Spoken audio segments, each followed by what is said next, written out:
With a day of hoops in the Lowco, holiday hoops. It is Christmas week, if you can believe it. Monday, December the 22nd.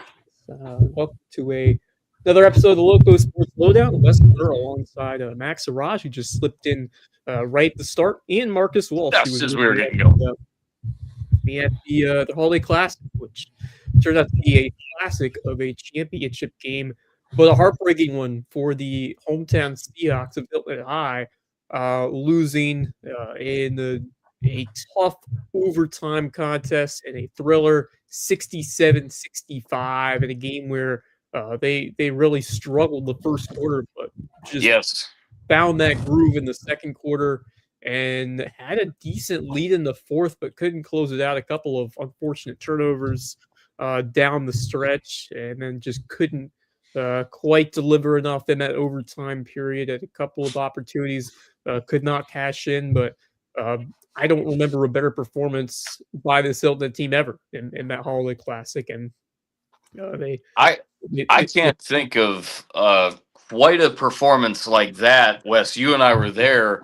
Yep. At the end of one, they were down 22-7, and we both thought, "Gosh, this could be real tough." You know, it certainly is from that first quarter, and then all of a sudden they were playing up to the standard against a I couldn't believe how tall and how athletic Jordan Christian was. I'll tell you what, they ended up ratcheting their game. That's found a way to disrupt them as that went along, and I was incredibly impressed. We'll get some more of that later on in the show. Actually, we'll lead off with that after we do our little intro. But how's everyone doing on this Monday before Christmas, or a couple days before Christmas? Been a busy Monday. Obviously, I saw 2 games in the gym there today, and was working with a little bit of stuff there at WHHI as well, intermixed. I was on the island all day. Getting ready for it, and getting ready for the bustle of the holiday, figuring out where I'm going to be and seeing a bunch of folks. My family's still up north for about another week or so, but just getting ready for what is a great holiday season and a great time of year. No doubt. And great basketball as well to be able to take in today, which we'll talk about very soon. And Max, haven't heard from you. I was under the weather. I was sick over the weekend, but feeling better now and got taking some good basketball. But I missed our discussion on that another overtime thriller in the weekend, Bluffton Maver, which I definitely would like to talk about a little later on the show. But Max, how have you been? I've been good. I'm extremely tired. It's been a very long day at Beaufort County Parks and Rec, running our winter camps for the kids whose parents unfortunately have to work during the holiday season, especially on 22nd and 23rd. So always a difficult thing to not get to spend time with your parents. But of course, I got to spend time with me and my good friend Brock over at Beaufort County Parks and Rec today. So busy day today, busy day tomorrow, but going to be able to enjoy the rest of the week off for the holidays. Nice. So I look forward to spending time with family and of course with you guys on our Festivus show tomorrow night. Right. This is our last regular show before Christmas, but tomorrow it will be our second annual Festivus for the rest of us, inspired by the made-up holiday by the popular show Seinfeld back in the 90s, I guess, when they discovered that they wanted to air their grievances, and we will do the same. Coming up tomorrow, Frank Costanza, and maybe some feats of strength as well, added in. So don't miss out on that. I'm not sure what time, but probably somewhere around 9 o'clock. We'll maybe earlier. We'll see. But the annual Festivus show will be tomorrow when anything is fair game that we will. I kind of sat low and didn't say a whole lot. I've got a couple of things for tomorrow, and I think the Funky Bunch does too. We were talking about some things, so she may add in a couple of things tomorrow as well. Anything is fair game unless you're criticizing the local sports scene, and that's where the feats of strength will come in. So, but we'll see what happens. But yeah, that'll be tomorrow. on our special Festivus show, and to wrap things up for the holidays, and then, or at least the Christmas holidays, and then we'll be back very soon as we get ready for the Bluffton tournament, which I know the guys, the boys are playing. I assume there'll be a girls tournament, but I haven't heard anything. There with Bluffton. There is not. We found that out So about a just the week boys. ago. It is Okay. just boys. They All right. decided, much to a few people's chagrins, because JJ and I were wondering that. I think Max, you were as well. Yeah. I have it. Sure. I have it confirmed All right, from so Bradley Gabriel. there it Just is. boys this year. There it is. No Boys girls only in the for the Bluffton Classic. Just boys only tournament just coming up, boys. which will start on Monday, and we'll go through New Year's Wednesday. Eve. But, it should be a fun event. A couple of Lowco teams, couple of Savannah teams. So definitely have our eyes on that as we move towards the that week. But first off, our show tonight is presented as always by our good friends at the Mickelson Law Firm, the original sponsor, our all-star sponsor, and the official real estate closing attorney, and the presenting sponsor of Hilton Head Christian Academy coverage. Call Mickelson Law Firm for all of your legal needs. And WHHI TV, Marcus Walsh, and our great partners in local sports journalism, the only television station that is devoted exclusively to covering the Low Country. Keep up with the latest news on WHHI TV, available through Spectrum, Hargray, and they are streaming online, as always, at WHHITV.com. They are getting ready for their basketball coverage to start in the new year. We are. You can catch us on Apple TV, Roku, a bunch of other places, YouTube. The schedule is out and packets have been made.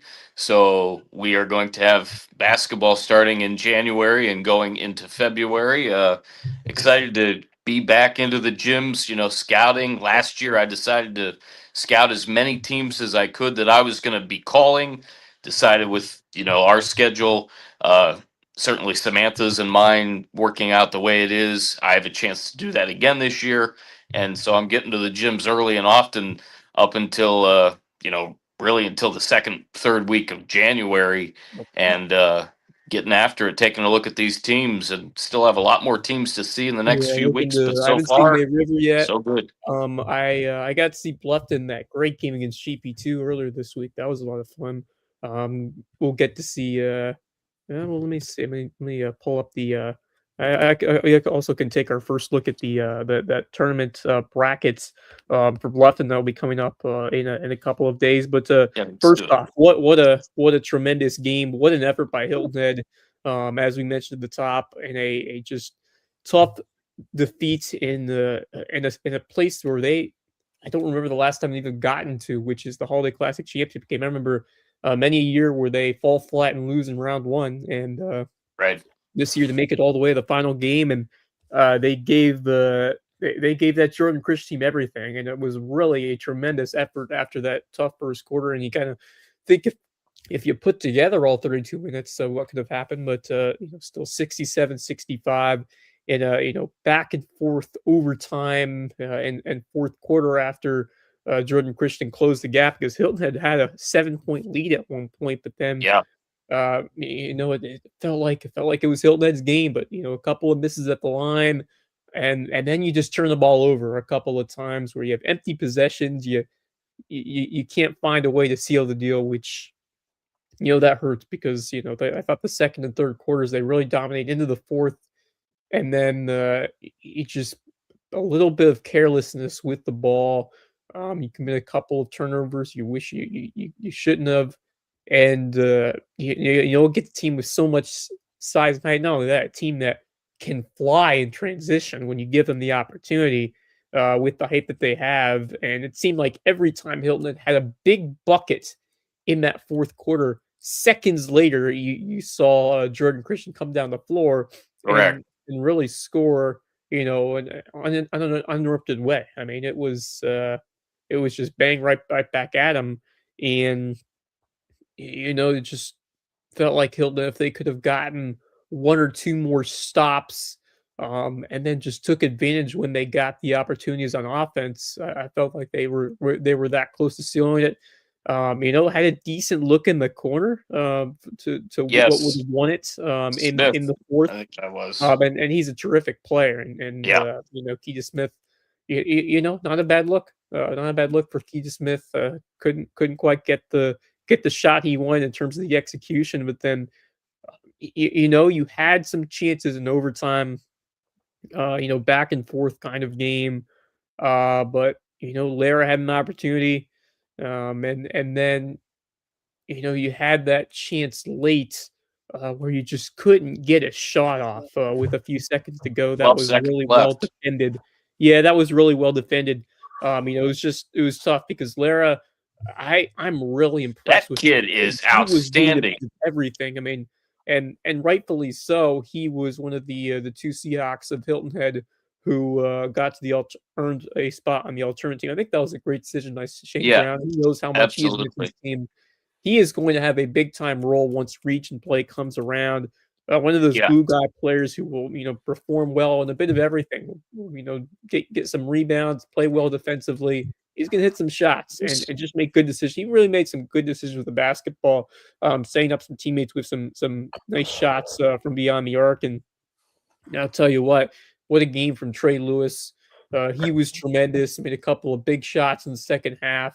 And of course, Tajay Wright, who just has that knack of scoring every time they need a bucket.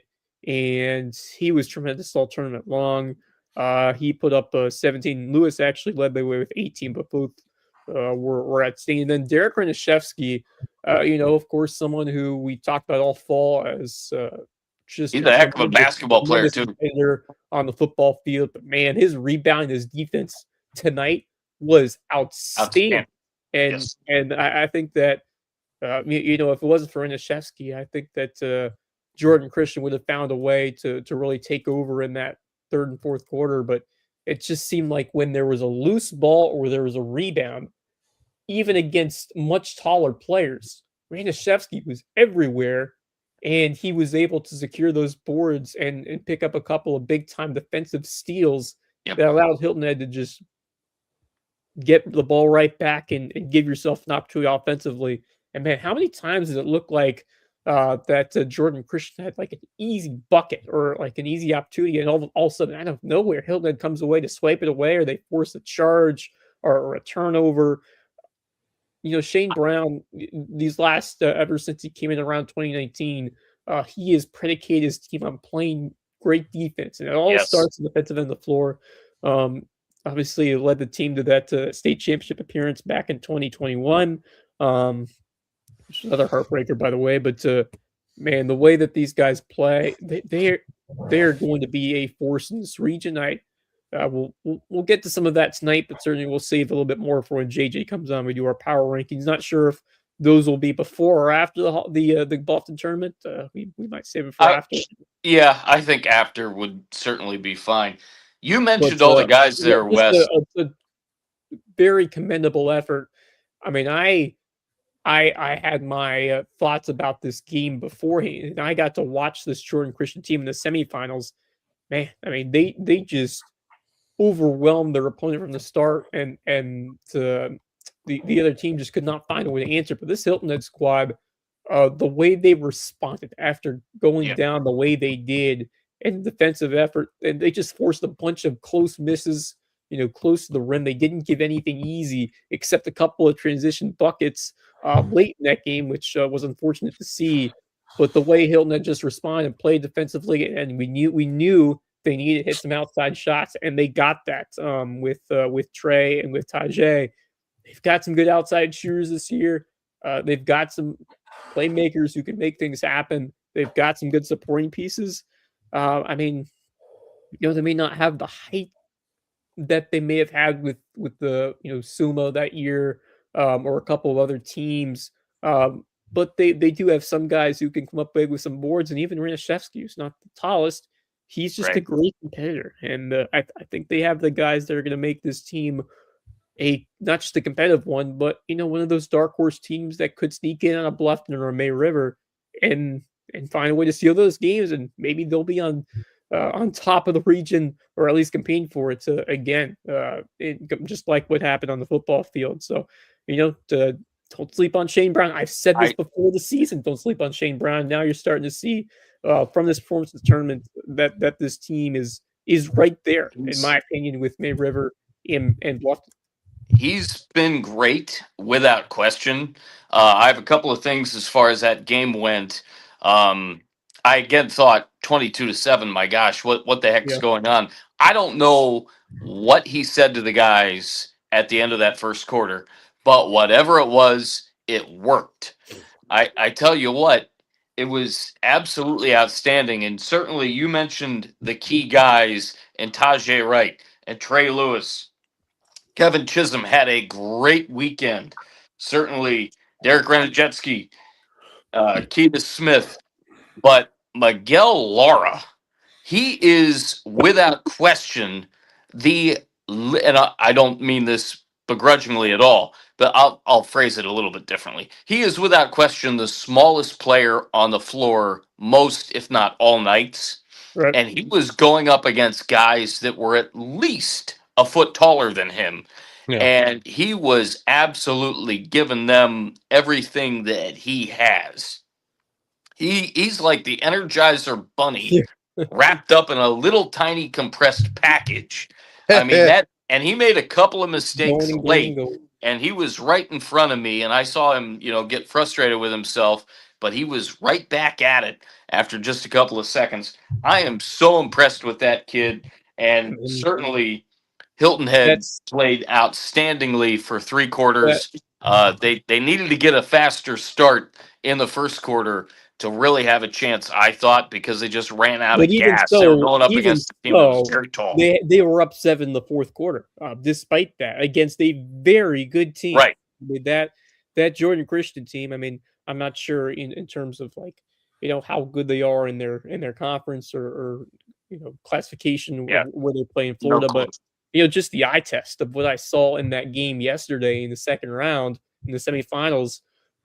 This was a team with height, with some, physicality that can outwork you if you're not careful. And, that they Hilton had the way they just packed the paint or in important situations and did an excellent job of just disrupting them enough that they were able to miss some shots close to the rim, and a lot of them.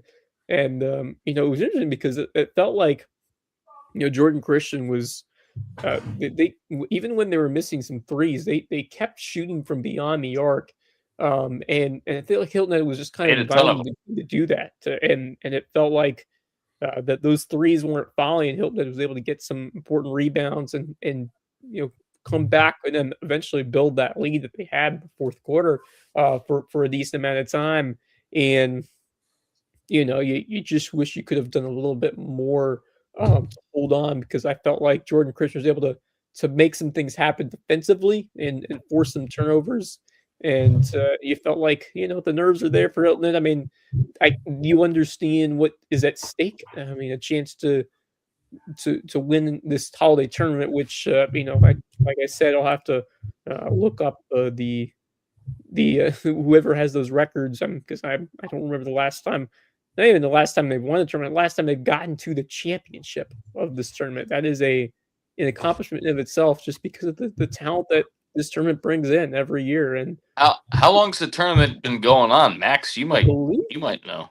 For what, the Holiday Classic? Yeah, and even it had to have been since at least last time that Hilton has. It's been a few years, I think. I remember some some stories about this tournament. I'll have to do a little bit more research, but I remember guys like AJ Green, Steph Curry coming through this tournament. Some big name future stars. I mean, the talent continues to be talent laden every year with some of the guys that have played in this tournament. And it's done to give a challenge to this. Yeah. I mean, and obviously to get teams to come over and play over here at which an area which it was cold last week, but man, they were treating some beautiful weather these last few days. It was 60 degrees and sunny outside. Great beach weather, even for they lucked out in terms of sure the weather. If they were able to get out there and get a little bit of a reprieve, but you just know from the way that these teams are playing on both sides that they are dedicated to the gym and they really get after it, because the level of competition was certainly something. I mean, even in the girls' side of things, I saw the second half of that girls' championship before the guys' game started today. That girls' championship was pretty How dang about that impressive girl? too. And there's Wow. one player I wanted to mention in particular who absolutely dominated, and not just that, but how about The what if MVP. I told you she put up 52 points Oh, mercy. in that game today? I'm talking about Kamora Fields. Yeah. Remember that name Wow. because she is going to be a Clemson Tiger. She is going to be a Okay. Clemson Tiger. She signed just a month ago, and my goodness, I don't remember seeing a more dominant high school girls player in my time, just covering not just covering, South Carolina High School League basketball, but covering this tournament. I don't remember someone putting up 50 in a game. I mean, That's special. we've had some tremendous players come through. I remember both on the guys and the girls side, but I don't remember somebody performing at that level, especially in the championship game at the Bradley Central. I don't remember the exact score, but I believe they put up at least 80, if not 90. Yeah, I think they hit 90. I think it was They like did, yeah. 90 to 60 or something.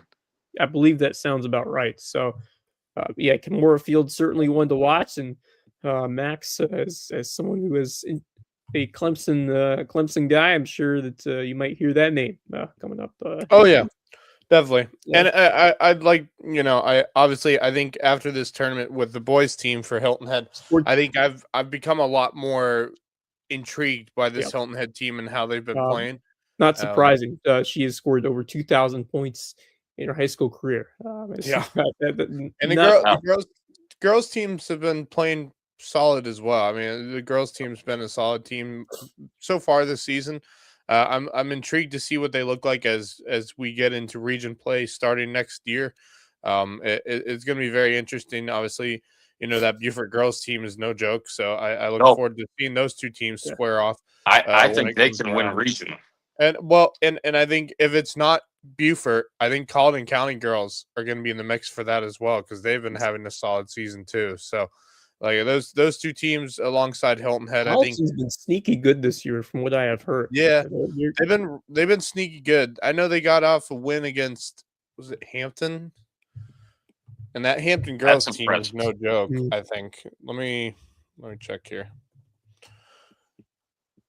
County. Yeah, I'm excited to see that Colleton team in action. Certainly will because they'll be in our regional. See them a few times, and I'm looking forward to seeing what they have this year, and I think they'll give a good challenge to some of our girls teams. So they actually played Baptist Hill tonight, and got the 58-20 win, and then they lost on the 19th to Hampton County by 2.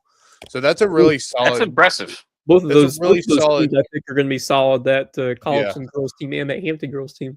Over I mean, they've won some games. I mean, they're 7-6 right now, but the 6 losses have come to some pretty solid teams. Bethune-Bowman's usually solid in girls basketball. Ashley Ridge, I think they beat Stratford. That's a huge win. Beating a team like Stratford, beat Gilbert. You beat Stahl. Those are impressive wins. Yeah. Yep. And I mean, some of your losses, Cane Bay is always a strong team. Hampton County, you've lost to twice. I mean, that's a really strong Colleton County girls team, and I look forward to seeing them in region play alongside that Beaufort team.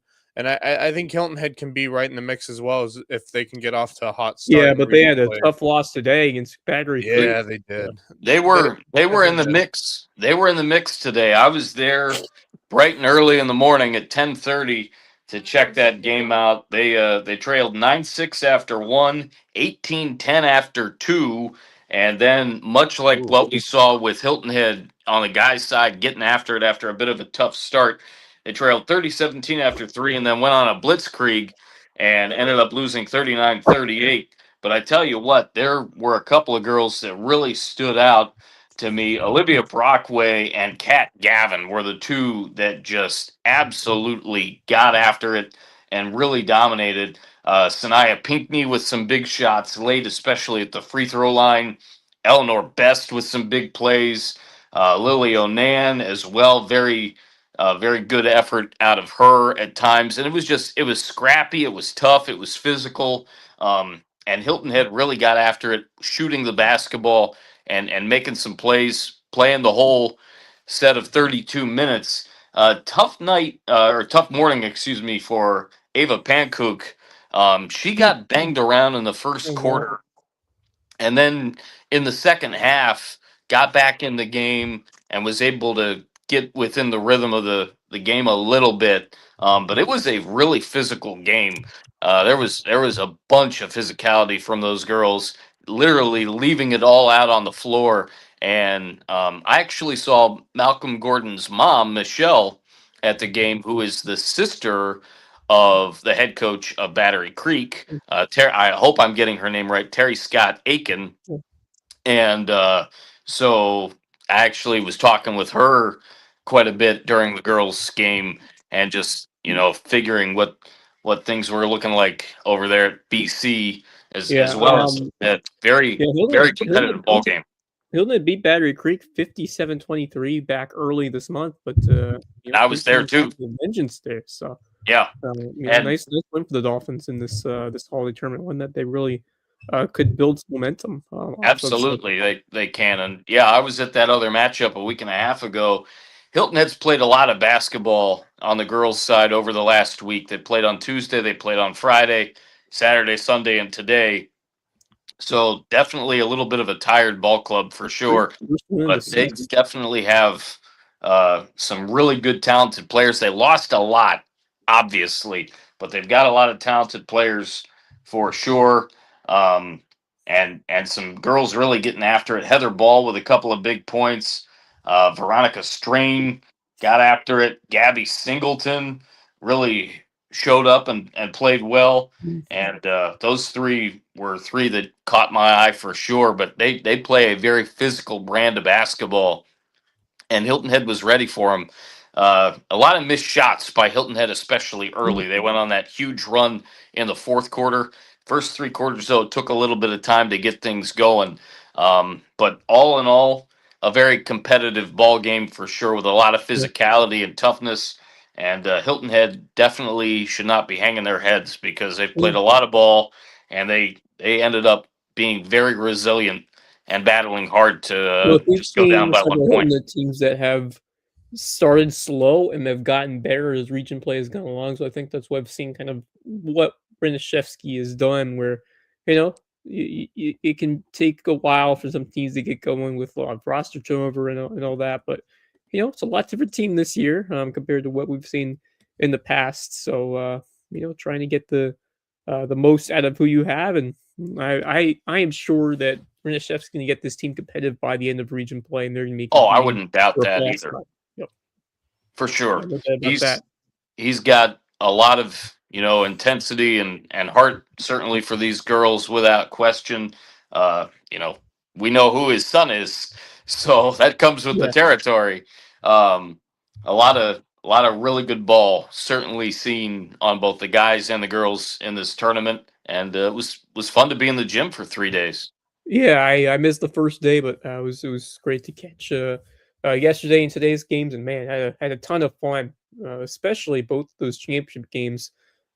Seeing that incredible performance, that 52-point showing from Kimura Fields was special, and then that tremendous game for Hilton Head. I mean, man, my adrenaline was pumping, because man, that would have been extra special to see them win the tournament, which I've seen them compete at for over 10-15 years. I've been in that tournament for a long time over the years and covered a lot of them, and man, you just it felt like it was their night. But just credit to that Jordan Christian team for showing that fight late, locking in defensively, and getting those stops, for some turnovers. And got to play the final minute, and that's at the same time, I think it gives a lot of just not just excitement, but added motivation for the Hilda team to continue to get better as we get towards region play. I believe they I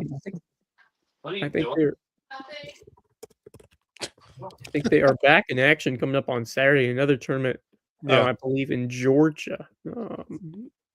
will be taking place this coming weekend. So 3 days off for the holidays, then right back at it before Reach and Play starts. And they will open up Reach and Play. Yeah, against the battling Bishops of Bishop England. Should be a big game coming right out of the gate on the 7th. So I'm certainly could be at that one, depending on what other games are on tap that day. But looking forward to more holiday hoops coming up very shortly this weekend with the not just the Bluff tournament, but a couple of other tournaments happening elsewhere as well. We've got a couple standalone games, and then of course you got the Shark Invitational, the big time basketball or the big time wrestling tournament coming up this week as well. But let's take a moment to acknowledge some more sponsors. Welcome back, Hudson Seafood House on the docks to the Lowco Booster Club. It's a great place for seafood, sunsets, and cocktails on Hilton Island. Presenting sponsor of Under the Bus, which not sure when their next episode will be. They may take some time off for the holidays, but judging that, there's a ton of good football on, a lot ongoing, including Philip Rivers still doing it. He's for still the kicking. Indianapolis Colts, still slinging the football. Unfortunately, they are behind 21-14 to the 49ers of San Francisco, who are about potentially looking to score again. Unfortunately, this is win or elimination for the Colts. So for the Colts, yeah. Yep. How about the Jaguars, man? How about them? We'll talk more about that potentially later on at the end of the show. But some more sponsors to shout out. Of course, on the bus, as we mentioned, new episode soon. Not sure. Stay tuned for when that will be. New sponsor, Twinge and Twomley, personal injury attorneys, a rare name but remarkable service. And then Hilton Island Windows and Doors, Coach Barron, setting the screens in a different manner, improving your view of the Lowco. While we're at it, let's take a look at what's coming up on the basketball scene. Most notably, the basketball tournament over in Bluffton that is coming up starting next week. The Bluffton Christmas tournament, as we said, it will not be a girls tournament this year, just boys, but a live intriguing matchups. Several teams from the area, from the Lowco and in Savannah as well. So we got the boys bracket. I might be able to. You guys want to talk about something else? I will find a way to unveil the bracket here on the screen if you give me a few minutes. But Max, you just have you been able to come out to do a couple? I know you've been busy with everything over in Beaufort, but have you been able to go into any gyms recently? Well, of course, I was at the John Drass Battery Creek Classic this past weekend. Right. Yep. I have not been able to get out to many other gyms other than, of course, USCB games. Well, the one that they had over, this past home game that they had against, I'm drawing a blank on who they played. I can't remember who they played, but their last home game. And then apart from that, it's been difficult getting out to some gyms, but I'm looking forward to the new year, trying to see if I can find a way to get out to some gyms, including, Colleton County, because everybody keeps telling me you got to get out to the Colleton County basketball game. I've never been to that gym, but I've heard some good. I hear it's fantastic.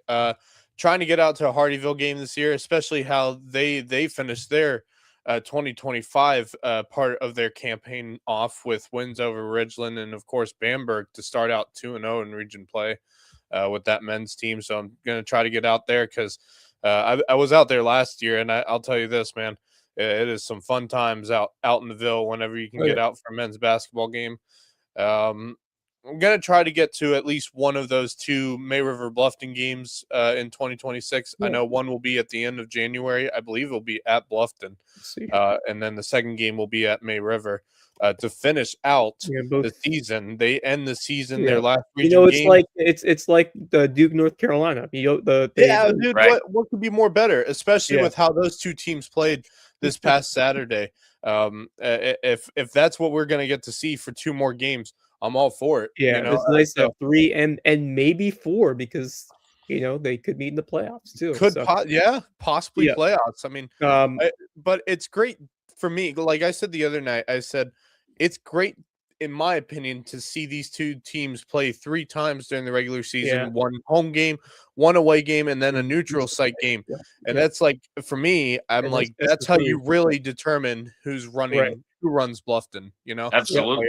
And so I think it's a great opportunity. Game 1 went to the Sharks. We'll see what happens in game 2. It was a great game between those. It will be in the Bobcat Den, I believe. And you can also on the 23rd of January. Yeah. And then the last game of the regular season will be Bluffton at May River on February the 10th. So mark your calendars for that. But I would say for me, I think these two teams, the one thing that I keep thinking about is that this game went to overtime on Saturday, and who was Bluffton missing? They're 2 players, Carnell Warren and Aiden McCarthy, who will no longer be there for the rest of the season, being that they're graduating early, heading off to play McCarthy football. is as well. I didn't realize that. I knew Carnell was, but those are 2 important losses for that team. 2 massive losses. I saw both of them play. I saw both of them play against JP2, and both were huge in that game. Made incredible impacts. So I'm just wondering who's going to step up for that Bluffton team. Well, Gordon had a great game, as you were talking about, Max, the other day. Other guys. I'm just, I feel like, when you lose 2 athletes like that, you're gonna have to find other guys to step up in a game in that season. But Gabriel's a good coach. He's a good coach. Speaking of that coach, he sent us this bracket that will be the Bluffton Christmas tournament, as they're calling it, holiday tournament, Bobcat Classic, whatever you want to call it. Bobcat Classic. I think that's the name of it, the official name of it. But here is the brackets. And of course, by the way, Aiden McCarthy heading out to there UMass, we go. The Minutemen, by the way. Oh, I didn't know that. Yeah, that's where he's going to be going to play college football, at least congratulations. For the time being. That's where he's going to be going, and I think that's where he's heading out to start the year of 2026. He'll be heading out to play. Great guy, and had a great performance as well in the North-South game a few weeks ago. And he had some other options. He had some schools really look into him: Arkansas State, Georgia Southern, Jacksonville State, Elon. Quite a few teams that were all looking at him and saying, yeah, he's something we would love to see. And other teams include Mercer, Richmond, the Citadel, West Georgia, and of course Wofford. So I mean, he had a lot of schools looking at him. So looking forward to good luck out at UMass, Mr. McCarthy. Yes, he moves his next chapter, which me very excited. Great athletic competitor. Ooh, here's the tournament. I did see this earlier today, so I'm glad I'm seeing this fully for the first time. Cool. So here's the Bluffton bracket. So Monday, Tuesday, Wednesday, first round Monday, we got Islands against Hilton Head Prep. New look Hilton Head Prep Dolphins team this year. Benedictine boys school taking on Bridges Prep. The Bucks. It's a 4:30 tip. Then the other half of the bracket, we got Hilton Head Christian Academy, or Eagles Max, taking on Justin Jarrett's Hurricanes. So definitely going to be that one. That's interesting. 6 o'clock. I guess that's the prime time game, or maybe the first prime time game, the nightcap at 7:30. Bluffton Bobcats taking on the Bethesda Blazers. And that will of course be on that first day will be December 30th. Of course, the second day will be the first day, the 29th. 29th. Sorry, excuse me. And then New Year's Eve. Before the ball drops, you got the championship day. And I will be looking forward to get out to this tournament on the 31st. Of course, unfortunately, I have to work those first 2 nights, but I will definitely be out there for the championship games on the 31st, or the championship game on the 31st. Championship game on the 31st, but championship day. All 8 teams will play their last game that day, and I think they'll start it early. If that championship game's at 4:30, they're starting early. Yes, that is correct. So I think that's right. Let me double check what they said in the email. 1 second, sorry. What they said in the email over there from Coach Gabriel.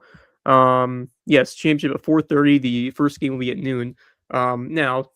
These games tend to run late, because if one game is overtime or you get a foul fest in one of them, it'll be well pushed back. So we most saw likely that today too. 4:30. By the way, I look for Benedictine to be strong in this tournament. They're a pretty strong basketball team. Also, So Bethesda, the football team just won the state championship. Although Bluffton, I could certainly see Bluffton find a way to get past them. So that should be a fun first round game to cap off, and definitely have a lot of coverage on that tournament as well as we get closer. Any other basketball news you'd like to discuss? Obviously, that May River Bluffton game, I wasn't able to get to that one, but we talked, I'm sure, a lot about that on Saturday. But tremendous win by the Sharks, and I'm excited to see what both these teams will do in region play. And just we're going to save it for later once JJ comes back, and we'll do our power rankings. But just my initial thoughts in this region, I think that it's up for grabs. I don't think we see a clear favorite. And guys hoops, it definitely is up for grabs. I've got an idea how it's going to shake out in the ladies side of things, but guys, there's a lot of talent. Wide open. Great freaking open. Yeah. Especially, I mean, that just from what we've seen over this past week, and of course the two tournaments with the BC Classic and the Holiday and the Hilton Head Hoops Classic, Hilton Head showed everyone that they're able to play with some of the best, especially when teams are a bigger size than they are, of course, in Jordan Christian. Then you got Bluffton and May River, who I think we both, we knew what May River could be. We have been talking about them since the start of the basketball season. They're still undefeated, but that Bluffton team in that game on Saturday, I think, showed everyone they're not a team to be reckoned with. They will light you up if you are not prepared to take them on. So I think those three teams, and then Bishop England's in play as well. I mean, they're 5-3 on the year, and they've played some tough opponents, including Portugal, who seems to be beating down everyone this year. They must have a really solid basketball team, so expect them to win the Skiza 4A state title possibly this year. But those four teams right there, and then I mean, even Colleton County's in that mix too. They're not a weak basketball team either. That's not a team you want to play on a bad night. Not, it's early, but I'm not too high on what I've seen from Bishop England in terms of the guys. They've lost to Wando by 66-45. They lost by 20 to Lucy Beckham. Lost to Portugal by 15. I mean, I think they'll be competitive, but I don't think they're head and shoulder. They weren't really. I mean, to put it in terms, they were decent, but they weren't strong last year. I mean, we saw Bluffton take them down pretty easily in that first round of the playoffs last year, and we saw them be able to take them down with I think with real ease. I would say so, but I wouldn't put those. I mean, all those teams in that region. I mean, I think Buford still has a ways to go. Yeah, but I think the three teams we're looking at currently would be May River, Bluffton, and Hilton Head for shots at that first spot. I think you're probably right in terms of the front runners in this region. I think it could be either one of these three teams. In my opinion, I will, just based on I want to see more of what Bluffton can do without McCarthy and Carnell.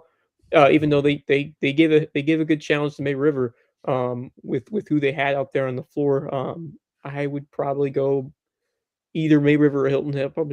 I'll probably go May River, number one, and then Hilton Head, Bluffton, very following. Yeah, I wouldn't disagree with you on that. I would not disagree with you on that at all. That sounds about right for now. We'll definitely learn more from the holiday or from the Bobcat Classic. I think the team sitting behind those three in that order for me is Colleton County.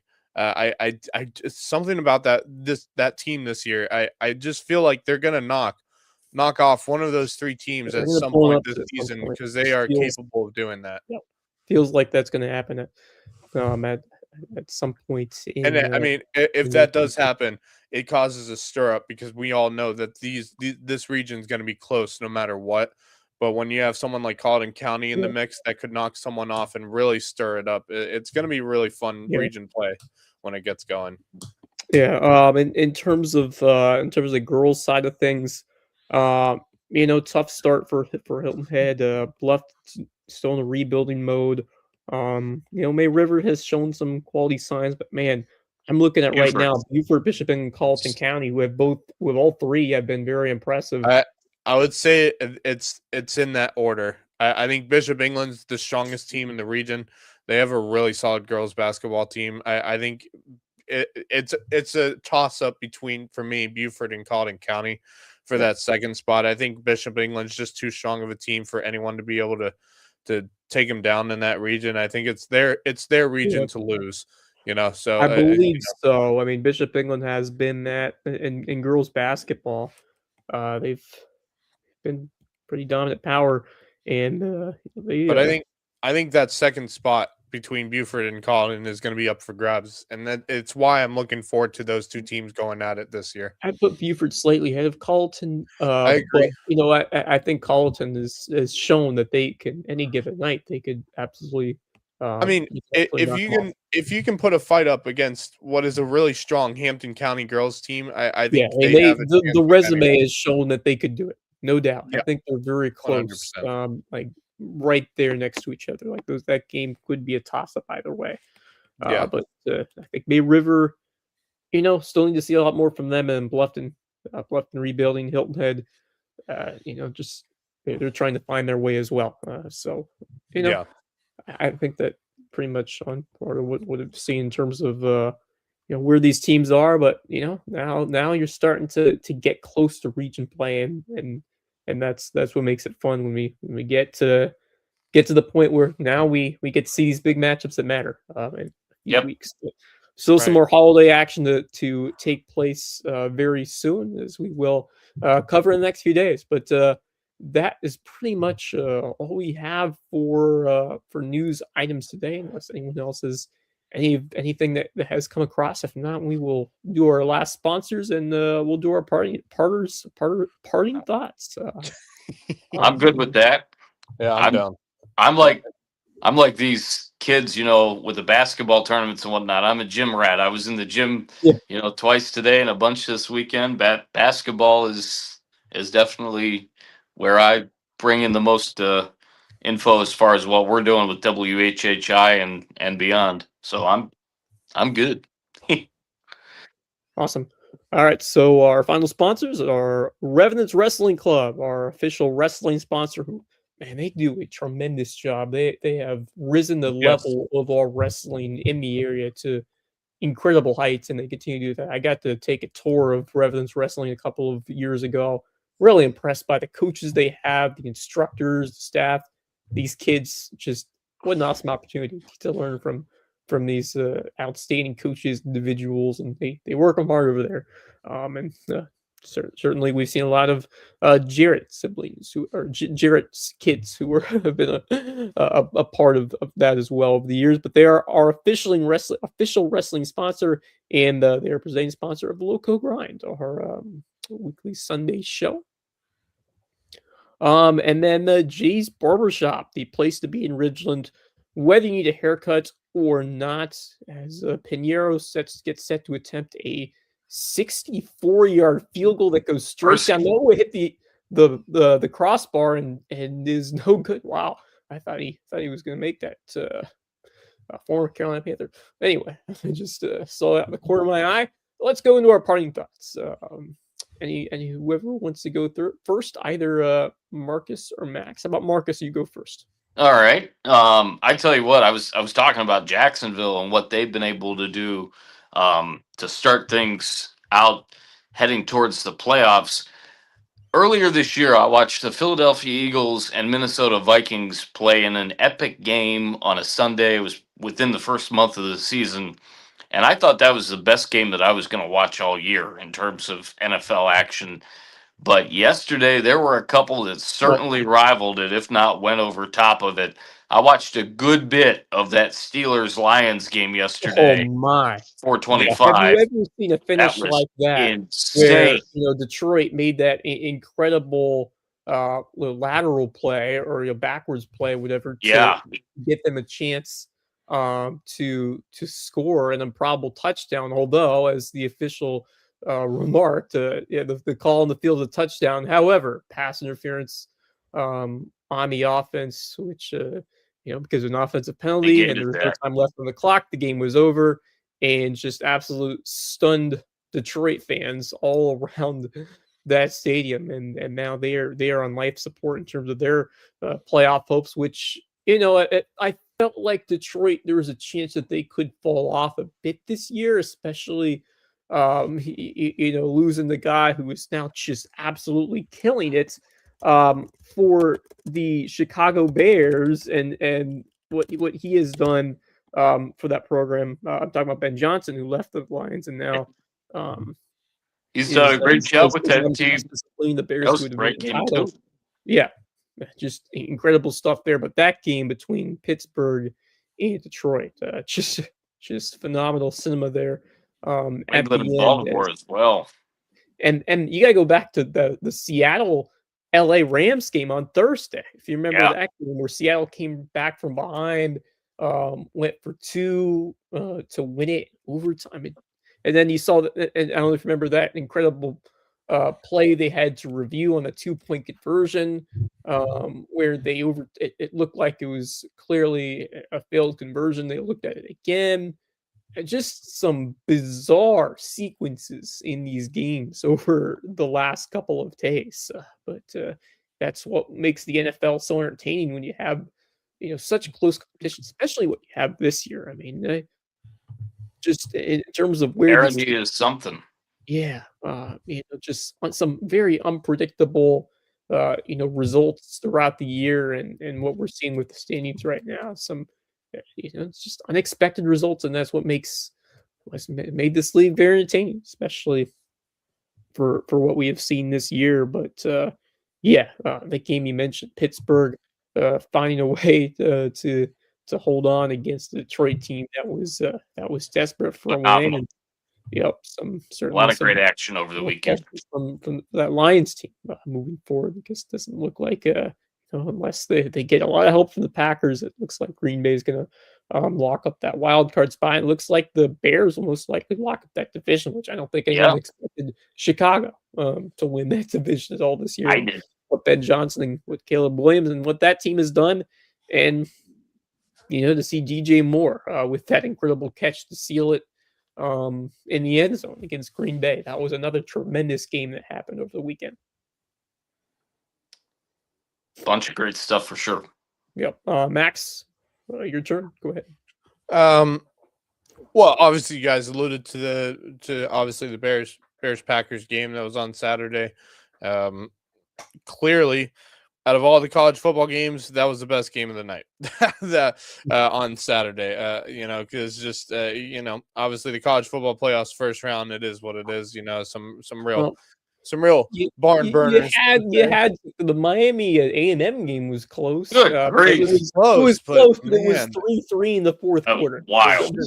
I didn't even see any of it because I was at the Holiday Classic, but that was nuts. Same. And so obviously all of that.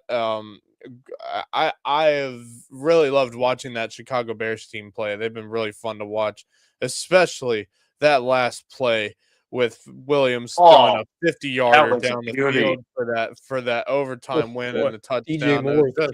I was sitting at my chair in my living room watching as it happened, and I was just like, when he threw it downfield and I saw one-on-one, I was like, he's going to catch it, and he caught it. And so really, really, really great game. I think that might be down as the game of the year in the NFL. I think it has to be up there as of right now.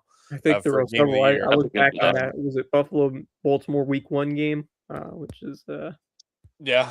That was a crazy one too. That was a good one. But, not even the Seattle game, Seattle-LA. But my second thing, thoughting. Yep, go ahead.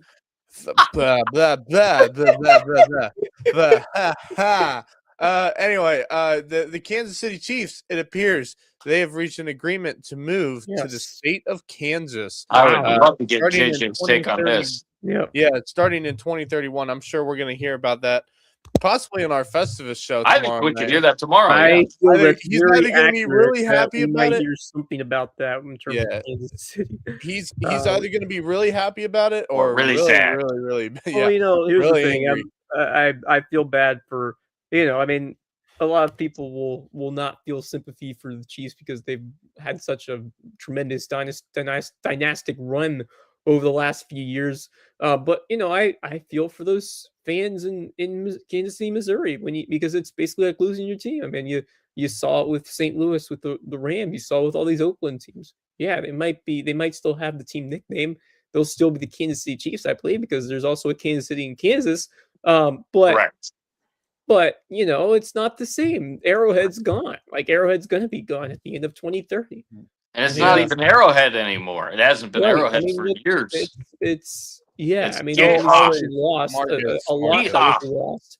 Marcus, Arrowhead listen, has just been such an important moniker in the NFL. And the other thing I would say is, there have been times I've liked the Chiefs. There have been times I've disliked the Chiefs, and but that's an iconic statement franchise in the NFL. So yeah, but the funniest thing is, I was going to say, Marcus, on behalf of Justin, I'm just going to say it will always be known as Arrowhead. It will never not be known as something else. It will always be known as Arrowhead. I hope they will have a stadium ready, and they won't play at some college field. Now, they have like 5 years. So I think they're going to start building within that 4-year span.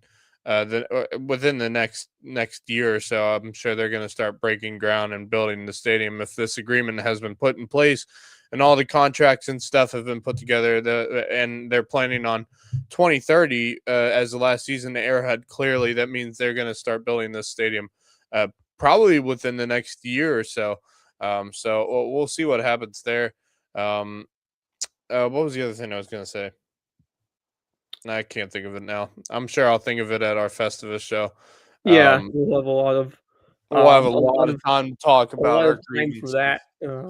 Yeah, looking forward to actually that was the other thing I wanted to mention regarding the BC Classic. I wrote an article. You can check it out on the Island News. Just a whole rundown, if you weren't able to make it to the tournament, of what went down in the obviously the championship game between May River and Bluffton, and that third place game between Battery Creek and Beaufort Academy, 2 Beaufort area schools going at it for that third place spot. So if you want to go check it out, feel free to. It's already out on the Island News website, so you can go check it out on there. So that's speaking of all the tournaments, had a great time. Not just covering the game, but doing the PA announcing. I just wanted to talk about my guy Mike Scalise, who does such an awesome job on the mic when I'm not on it. And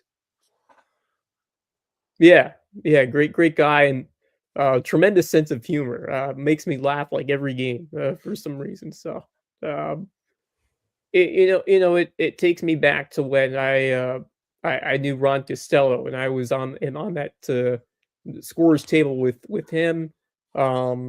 Before that, before Scalise was there, I was doing the clock or doing something with Costello when I was a student. That guy was incredibly funny.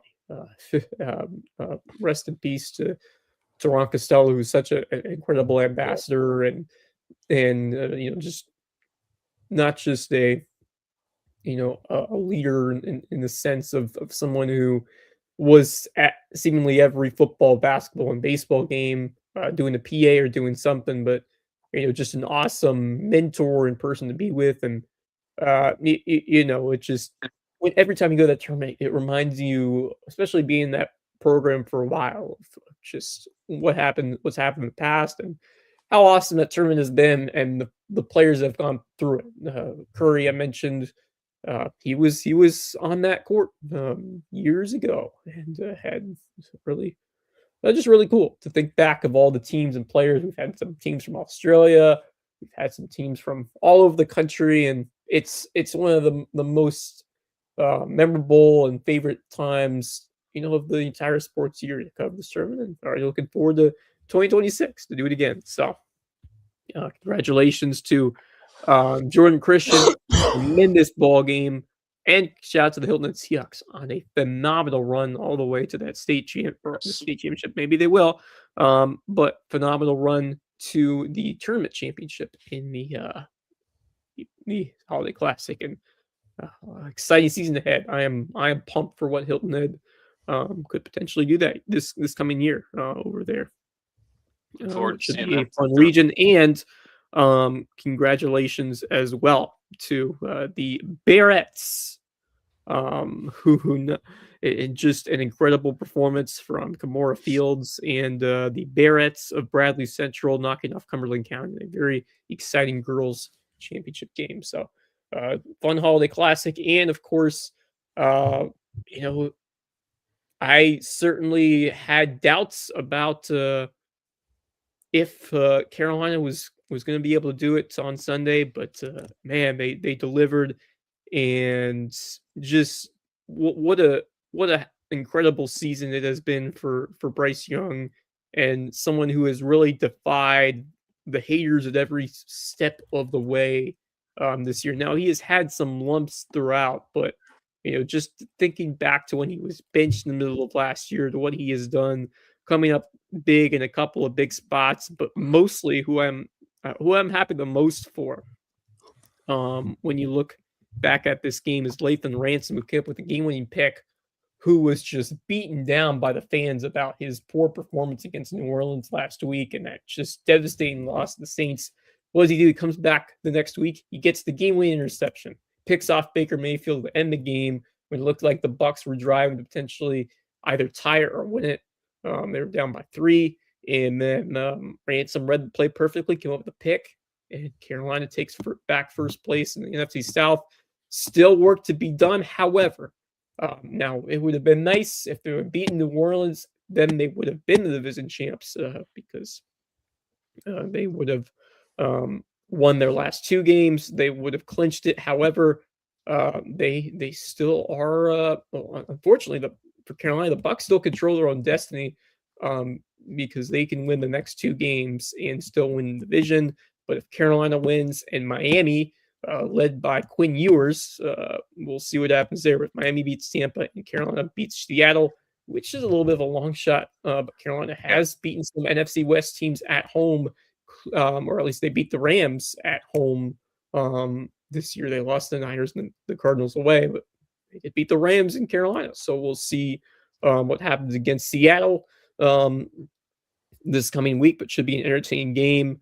But if Tampa wins or Carolina loses, it will come down to week 18 in Tampa for the division, which, as a Panthers fan, having a meaningful game week 18, I take that all along if I knew that would be happening this year. And by the way, there is a very odd scenario which could happen, whereas it involves your Atlanta Falcons, Max.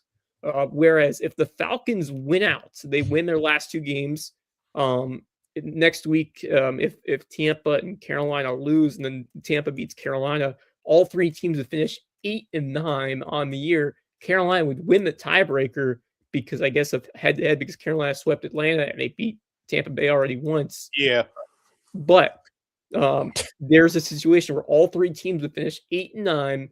In a 3-way tie, which means Atlanta would win their next 2 games. That would Atlanta would have to win the next 2 games for that to happen. But wouldn't that be such a crazy finish to what has been such an entertaining in sorts, absolutely wild division to watch? Even though it might be, it's one of the worst divisions in football.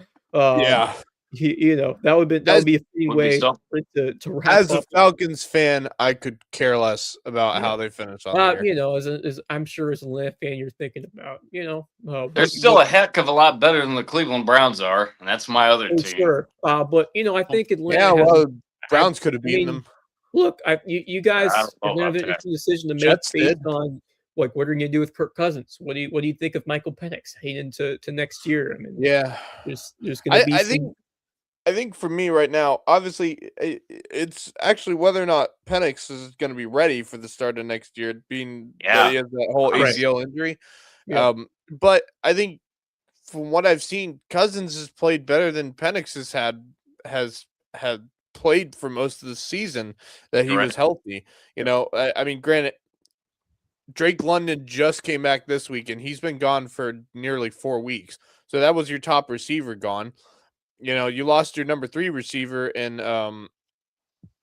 Ray McLeod, who up and left the Falcons, and then you had Darnell Mooney out for a good bit of the season, and Bijan Robinson was having to do everything. By the way, 2,000 yards from scrimmage this season for Bijan Robinson. Absolutely, he's a beast. But I think the Falcons, for me, I think they got the potential. It's the coaching for me. I just don't think Raheem Morris is the answer for the Falcons. But they're going to keep him another season from what I can see. I don't think they're going to fire him this year. They're going to give him one more chance. But you blow it, they need to start looking for something. I mean, I think that you have your franchise running back who is arguably the best back in the NFL right now. I think you have Christian McCaffrey. You can make that case when he's healthy. There are others, who are right there, but there are some on the decline as well. But right now, I think Bijan Robinson is in his prime. You have an electric wideout in Drake London. I mean, you have the core there, and you have some emerging defensive players. But I mean, this is a situation where do you give him one more shot, or do you think that? I mean, we haven't. Well, I mean, they're gonna give him one more shot. Yeah. From what I can tell, they have no intentions of firing him at the moment. Which for me, I think it's a mistake. But I think if you're gonna give him a chance, fine, give him a chance. See what he can do with this team. I mean, he had a chance this year to see what he could do with this team. It'll be interesting to see if I mean, obviously Penix is hurt, but I mean, are you going to stick with Kirk Cousins? I mean, is he going to be that guy? Because he is. Question to be asked. I mean, he's a still dependable veteran, and he has shown that he can still play well at this point. So I'm interested to see how he does those last couple of games for Atlanta, and who's able to step up and build some momentum into next year. So those games are always important, especially for determining what the future of that team is going to be like. So. Yeah, I mean that should be interesting, and looking forward to seeing if Carolina can finally break that playoff drought. They haven't made it since 2017. It would be a while. Definitely be great. Certainly would be deserving for that fan base. But we will see what happens, and we have a lot more basketball to find out what happens, and especially these next few weeks. Heading into region play and Skiza basketball heating up as well. Looking forward to seeing. That was really both the JP2 boys and the girls teams. I liked what I've seen from them, and considering and also seeing what will happen with Hilton Head Christian Academy with the development of that girls team, guys team, and Hilton Head Prep, which I have not seen them yet for whatever reason. But I look forward to seeing, especially the guys team in that holiday tournament coming up in the Bobcat Classic. But yeah, lots of excitement on the Skiza side as well. And Little Green Prep but they've got a chance to do some things in that tournament for sure. Looking forward to seeing HHCA against Bluffton for the first time in a couple of weeks for me. But I'll see the guys in the tourney. Yeah, they could. We got Hardyville, HHC Hardyville. So yeah, we could see Christian Academy and Bluffton in that second round. So that's certainly possible. But yeah, we will be back for a special Festivus show tomorrow. We will do our airing of grievances, maybe some feats of strength. We will see what happens. But certainly JJ will be back tomorrow to lead us in those proceedings, and hope you'll be back for that as well. Not sure what time we'll start, probably around 9 o'clock, maybe earlier, maybe later. We'll have to see, and maybe we'll have some friends that will come along for the ride as well. But that will do it for tonight. It was a tremendous day of basketball. Congrats once again to the Seahawks for a tremendous run in the Holiday Classic, and looking forward to a lot more in the days to come. So we thank all of our sponsors for their supports, and we thank Max and Marcus. No JJ tonight. Max and Marcus, co-hosts for tonight's show, and we will see you for the Festivus show on Festivus, which is December 23rd tomorrow, for what should be an entertaining anything goes kind of show. Oh, it's gonna go. Yes. It's gonna go. but yes, looking forward to that tomorrow. So for Marcus Walsh and Max Araj, I'm Wes Kerr saying good night, and until tomorrow, go Loco.